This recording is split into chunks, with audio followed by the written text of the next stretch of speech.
Buenas tardes para todos. ¿Cómo se encuentran? Muchísimas gracias por tenernos entre sus opciones de capacitación. Mi nombre es Alex Cobo. Yo soy contador público titulado de la Universidad del Valle. Llevamos 24 años de experiencia en la asesoría, en la consultoría. Llevamos 13 años de experiencia en la capacitación. Hemos podido compartir espacios de capacitación en diferentes universidades, como la Universidad del Valle. Hemos estado recientemente en el ICESI, en la Universidad Libre, en los diplomados de impuestos. También hemos compartido espacios de capacitación en actualicese.com, en entidades gremiales como FENALCO y como ACOPI o PAYAM. ¿Okay?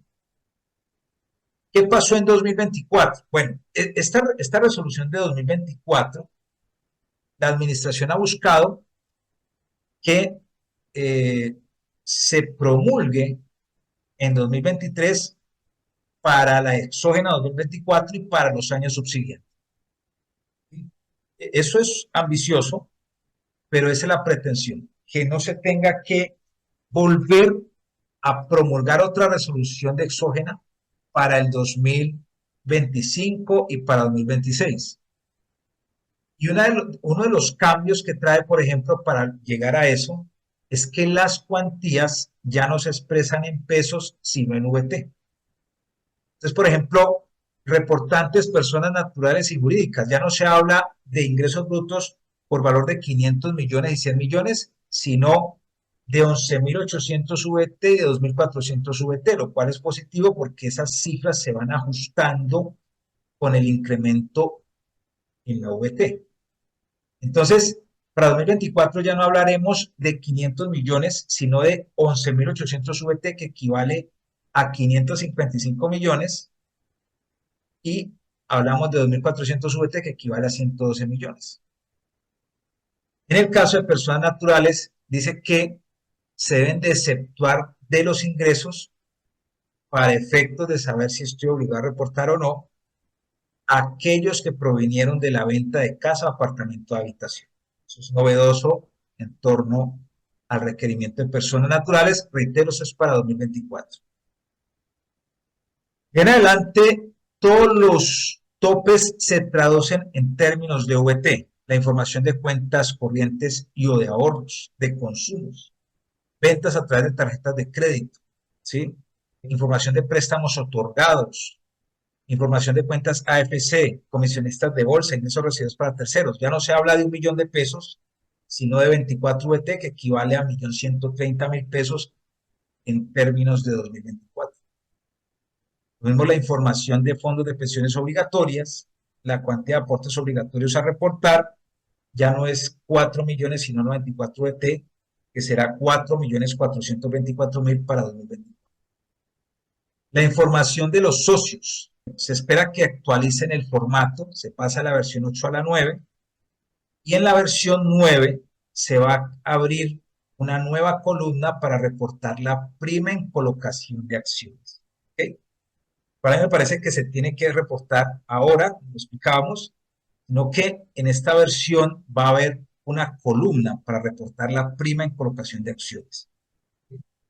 Recordemos que si el valor nominal del aporte son 10.000, pero el pago 12.000, esa diferencia de 2.000 es una prima en colocación de acciones.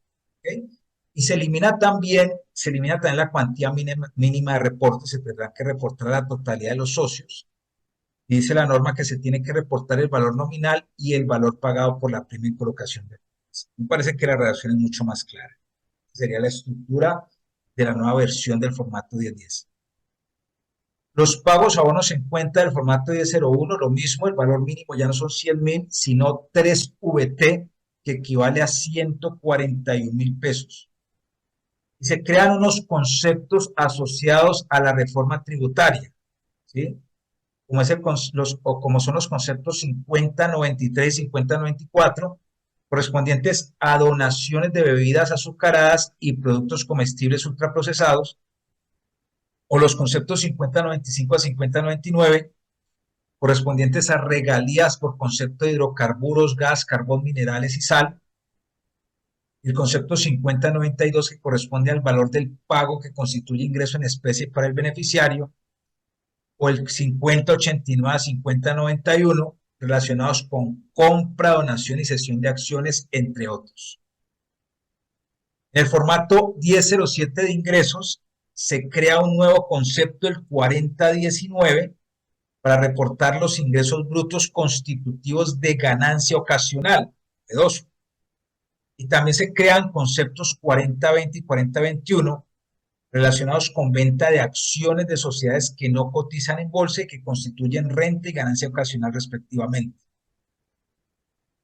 No solamente se va a exigir lo correspondiente a conceptos asociados a compra, donación y cesión de acciones, sino también los asociados a venta de acciones en el formato 1001 y en el 1007 respectivamente.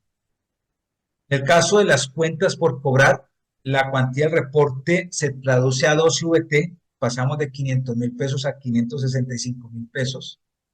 Lo mismo sucede en el formato 1009 sobre pasivos. En el formato 1009 sobre pasivos se crean los conceptos 2216 y 2217 para reportar pasivos de entidades financieras donde no es posible identificar al acreedor nacional o del exterior en virtud de la reserva bancaria. También nos aclaran que para 2024 los pasivos por cesantías se informarán en cabeza de la administradora si el trabajador pertenece al régimen de la ley 50 o en cabeza del trabajador si éste pertenece al régimen tradicional de cesantía. Pero eso nos ha puesto a discutir porque los pasivos por cesantías no son con la administradora del fondo de cesantías, sino con el respectivo trabajador. Vamos a ver si queda así o lo cambian. Ahora, en el caso de los ingresos recibidos para terceros, la cuantía se convierte en VT, queda en 24 VT, pasamos de 1 millón a 1.130.000. Y en el caso del IVA descontable, resulta que se actualiza la versión, se pasa de la 7 a la 8, porque en esta nueva versión se espera que se reporte el valor del IVA correspondiente al prorrateo. Como vemos en el ejemplo de un IVA de 1.900.000, solo era descontable 1 millón, el resto es gasto por cuenta del prorrateo, y entonces en esta nueva versión del formato 1005, tanto el millón como los 900.000 se reportan en este formato. ¿Qué hacemos hoy en día? Que esos 900.000 se reportan en el 1001. Ya a partir de este año 2024, ¿no? Estamos refiriendo a 2024 que se presenta en 2025, pues en el formato 1005 irán los dos valores. Tanto la proporción del IVA que se tomó como descontable, como la proporción del IVA que se llevó al gasto. En el 1011 se va a solicitar nuevos conceptos de activos, por ejemplo, el saldo en caja. Entonces 05 es novedoso, tengan mucho cuidado con el manejo del disponible en caja. Esto nos indica que se van a generar programas de fiscalización en torno a ese rubro. Decía yo a alguien que la experiencia me ha demostrado que en la mayoría de compañías donde usted encuentra un saldo en caja es porque hay irregularidades de algún tipo. Pero también van a pedir valor patrimonial de activos fijos, vehículos, maquinaria 1502, activos fijos intangibles 1512, activos fijos agotables 1513, activos biológicos 1519 y 1520, valor patrimonial de la casa, apartamento, habitación, código 1521, mire que hacen referencia a una norma del impuesto al patrimonio. Valor patrimonial de lotes rurales y fincas 1522, de lotes urbanos 1523, de otros bienes inmuebles y de otros bienes muebles, y el valor patrimonial de otros activos. Y esto es novedoso. Y de en adelante, pues, van a solicitar nueva información en estos formatos de declaraciones tributarias, van a eliminar otros.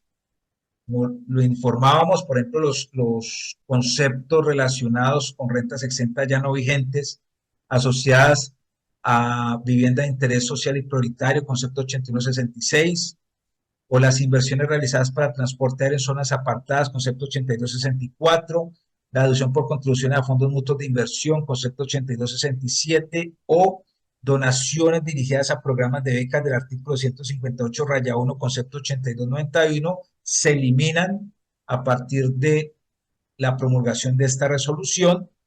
Se elimina también el concepto 8330, descuento tributario por impuesto de industria y comercio, y en el formato 2275 de ingresos no constitutivos se elimina el concepto 8007 sobre capitalizaciones no grabadas a socios del artículo 36-3 y el concepto 8023 asociado a ingresos no constitutivos relacionados con el programa de agroingresos seguro. Finalmente, usted podrá aquí, en este archivo 1, en la introducción, donde explicamos 4 aspectos que usted tiene que tener en cuenta para dominar el tema de la exógena. Esto ya es adicional porque esto no tiene que ver con novedades. El primer aspecto es cómo presentar la información, tiene que ver con la resolución de exógena que rige, ¿sí? Parece que no es la misma cada año. De hecho, aquí hay un link donde si usted hace clic, lo va a llevar a un micrositio de la DIAN, página que está muy mejorada. Y allí en ese micrositio usted va a encontrar la normatividad que regía para cada año en materia de información exógena.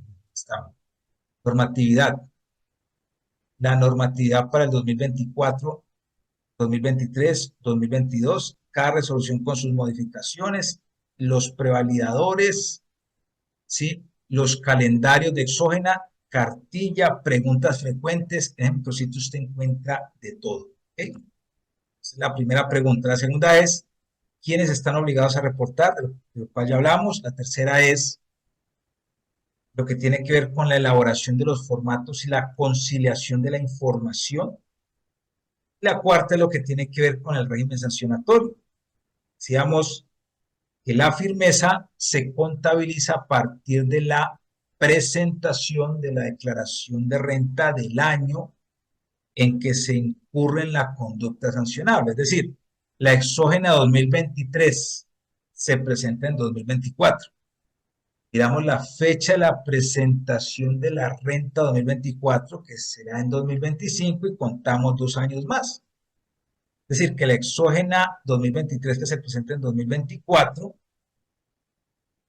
tendría hasta 2027 para formular pliego de cargos, ya sea que nos exija corregir o presentar la información exógena en caso de que no se haya presentado. ¿Okay? Bueno, aquí en este archivo 1 encontramos unos ejemplos. Quizás ya los hemos estudiado en seminarios anteriores. Aquí está el formato 1001 y está el formato 1011. Simplemente explicamos cómo se calcularía la sanción por extemporaneidad y por corrección. ¿Sí? Si es una sanción por extemporaneidad, decimos así, mire, tenemos que hacer el formato que no se hizo, es el 1001, y el 1011 que tampoco se hizo, y tenemos que tener en cuenta que hay información que se repite. Entonces, esa información que se repite se va a considerar cuando vamos a determinar la base sobre la cual se liquida la sanción. Pero al final decimos que la información totalizada del formato 1001 son 7.423 millones y la del formato 1011 son 1.764 millones. En esos totales hay más de 600 millones que se repiten. Esa información que se repite asciende a 641 millones de pesos en el formato 1001 y a 601 millones de pesos en el formato 1011. Esto es importante tenerlo en cuenta porque el artículo 651 indica que yo no tengo que pagar la sanción sobre información que se duplica. Cuando hay información que se presenta en ambos formatos o en varios formatos, usted paga la sanción sobre la información de mayor cuantía. Entonces digo, bueno, con la reforma tributaria tomo la sumatoria de la información, ¿ok? De ambos formatos, se suma 9.000 millones, pero le resto la información que se duplica. Le resto el dato de menor cuantía para pagar la sanción sobre el dato de mayor cuantía, que son 641. Entonces, mire que con la ley 2277, la base para liquidar la sanción es menor en relación a la que se tenía que tomar antes de reforma tributaria, y los porcentajes pues también cambiaron, ¿no? Entonces los porcentajes los encontramos en el artículo 651, es ese artículo que si usted va a corregir información, el porcentaje de la sanción se liquida sobre el 0.7%, y y si usted va a presentar información exógena en forma extemporánea, el porcentaje era del 0.5%. ¿Sí? Es lo que mostramos aquí. En este caso, liquidamos la sanción al 0.5% sobre la base, una sanción de 42 millones. Incluso el tope de la sanción no puede exceder de 7.500 VT, antes de la reforma estaba en 15.000 VT. Pues mire el cambio que hubo antes de la reforma tributaria. Una sanción por extemporaneidad de estos formatos me puede arrojar un valor de 275 millones, pero con la reforma me da un valor de 42 millones. Ahora, si yo liquido esta sanción antes de que la DIAN me profiera pliego de cargos, ¿y hasta cuándo tiene hasta cuándo la DIAN tiene tiempo para proferirme el pliego de cargos? Ya lo decíamos. Estamos hablando de la exógena 2023 que se presenta en 2024. La DIAN tiene hasta el 2027 para proferirme el pliego de cargos. Entonces, si yo liquido la sanción antes de que la DIAN me profiera pliego de cargos, entonces esa sanción la puedo reducir al 10%. La condición es que pague antes de que la DIAN me profiera pliego de cargos. Entonces, esos 42 millones de pesos pueden convertirse en 4.294.000, e incluso esos 4.294.000 yo los puedo reducir a la mitad aplicando el principio de favorabilidad del artículo 640. Y me dice ese artículo, que ya lo conocemos, que si usted no ha cometido la misma conducta sancionable entre los 2 años anteriores a la fecha en que incurrió en la misma, siempre que la DIAN no le haya proferido pliego de cargos, usted puede reducir esa sanción a la mitad o al 75%. Si usted no cometió la conducta sancionable, en este caso, presentar la información en forma extemporánea dentro del año anterior a la fecha de la comisión de la conducta sancionable. Es decir, que no solamente tengo un beneficio en el artículo 651 de reducir la sanción al 10, sino que también puedo tener derecho a que esta sanción se reduzca al 50 o al 75%. ¿Sí?